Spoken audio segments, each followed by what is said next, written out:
Valeria Odetti, soy especialista en educación y tecnología hace muchísimos años, soy docente, soy magíster en educación, lenguajes y medios, soy investigadora y en la actualidad y cuando se decretó, digamos, el aislamiento, me encontraba siendo la directora de educación a distancia de la Universidad de Flores, o sea que tuve que armar todo el dispositivo para contener esas primeras semanas que parecían que iban a ser las únicas y que terminan siendo todo el 2020.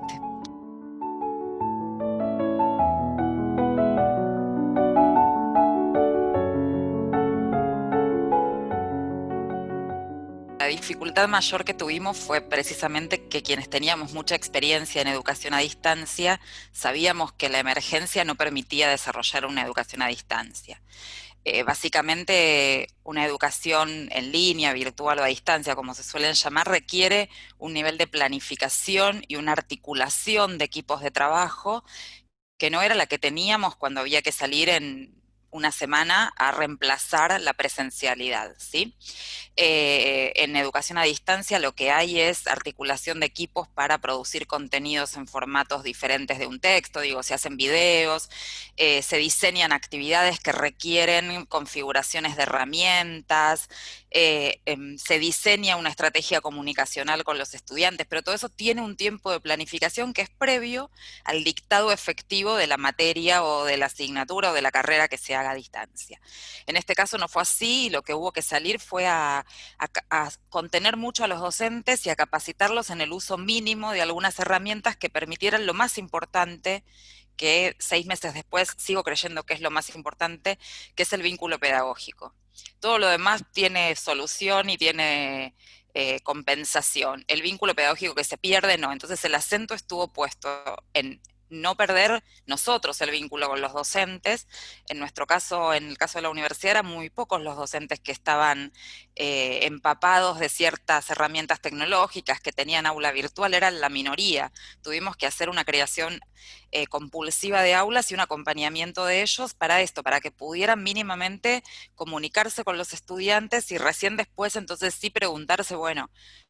cómo armo una clase, qué contenido acerco, después cómo se toman los exámenes y todas las preguntas que fueron viniendo con el correr del tiempo. Pero básicamente fue eso, contener mucho y acompañar mucho el que no se perdiera el vínculo pedagógico.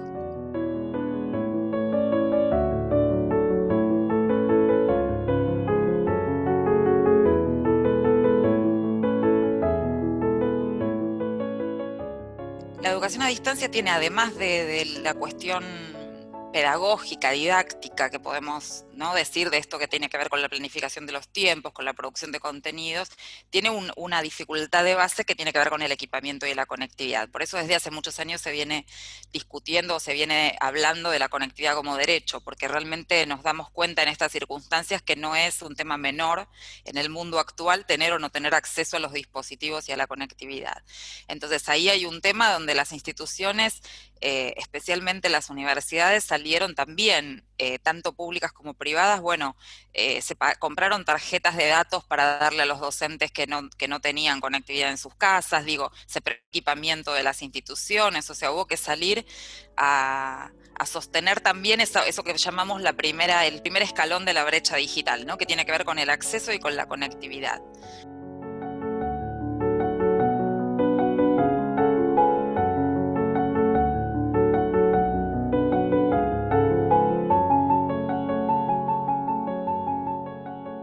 Creo que las políticas públicas en términos educativos no estuvieron a la altura, digamos, del desafío que significaba, ¿sí?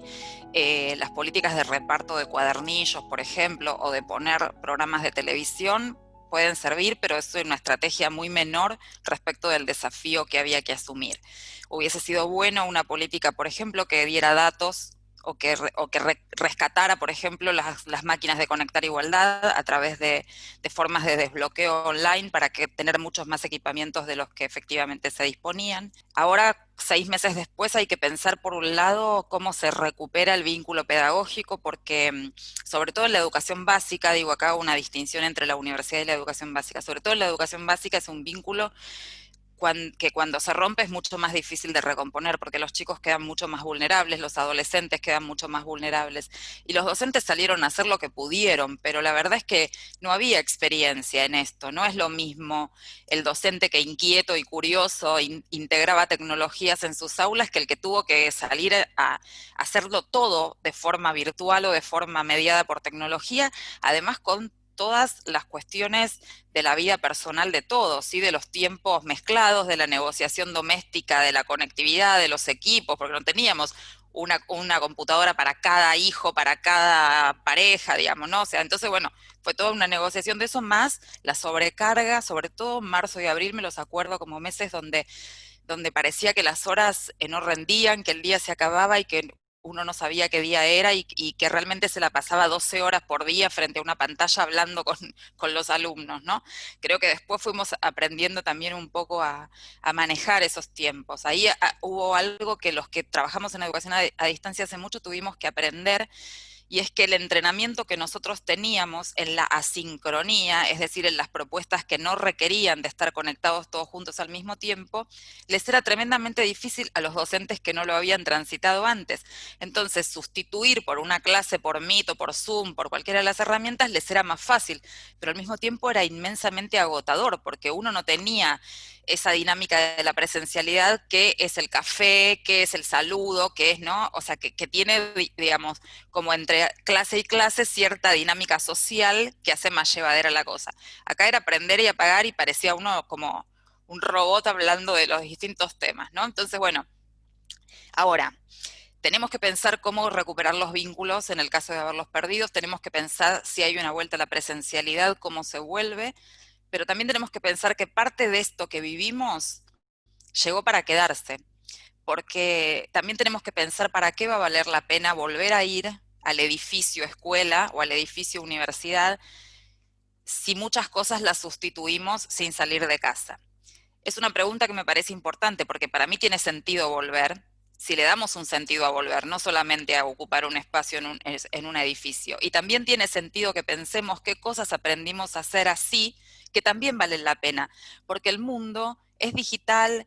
es interactivo, digamos, es ubicuo, y los chicos van a ser ciudadanos de un mundo así, entonces van a tener que todo el tiempo tomar decisiones, y está bueno que algunas de las cosas que aprendimos en esta emergencia se queden con nosotros, que las repensemos, que las podamos reformular, pero que entendamos que son parte del mundo que a ellos les toca vivir y que sobre todo a ellos después les va a tocar interactuar como adultos, y entonces que está bueno que estén integradas al ámbito educativo.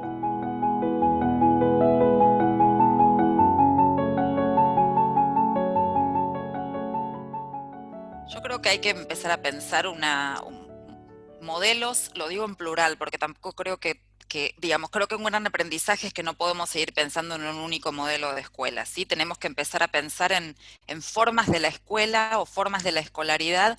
donde lo virtual y lo físico o lo territorial, ¿no? En territorio físico se mezclen, son formatos híbridos, ¿no? Donde las instituciones y los niveles o las regiones puedan preguntarse eso, qué cosas vamos a ir a hacer a la escuela, al edificio escuela, qué cosas vamos a hacer en las versiones de la escuela que tengamos virtuales.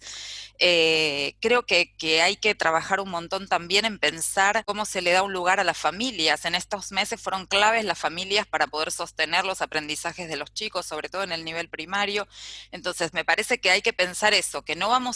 ojalá no volvamos a una única escuela, porque digo, también hay algo de lo romántico de creer que volver es volver a un lugar mejor, y la realidad es que la escuela que vivíamos antes de marzo tenía un montón de problemas, ¿no? Digo, tenemos índices de deserción en secundaria altísimos, digamos, muchas dificultades, entonces, si queremos volver a esa misma escuela, es como no haber aprendido nada de estos meses. Me parece que el desafío es construir formas posibles de otras escuelas que van a ir apareciendo en las comunidades, ¿no? Construirlas junto con los colegas, por supuesto, pero con los estudiantes, con las familias, pensar formatos que sean más generosos con los tiempos de todos, digamos, ¿no? Donde podamos aprovechar mejor los espacios, donde el tiempo de aprendizaje de los chicos sea más valioso y más rico, y no tanto pegado a las formas del edificio escuela. Ahora bien, digo esto desde mi lugar de especialista y parece simple, ¿no? Pero esto tiene que estar acompañado, y voy a insistir otra vez, de políticas públicas, de adecuación de los regímenes laborales de los docentes. Digo, no es tampoco hagamos una escuela híbrida y listo, ¿no? O sea, hay que tomar decisiones y esas decisiones tienen que estar acompañadas por el poder político, digamos, con capacitaciones adecuadas. Digo, se sancionó una ley de teletrabajo que va a aplicar una vez que termine la pandemia. Bueno, hay que pensar qué significa, cómo se cuentan las horas docentes de un teletrabajo. Digo, todo eso hay que pensarlo, porque la realidad es que es mucho más complejo que solamente poner conectividad y prender una computadora. Entonces, bueno, eso hay que discutirlo y hay que construirlo y hay que acompañarlo desde la política pública.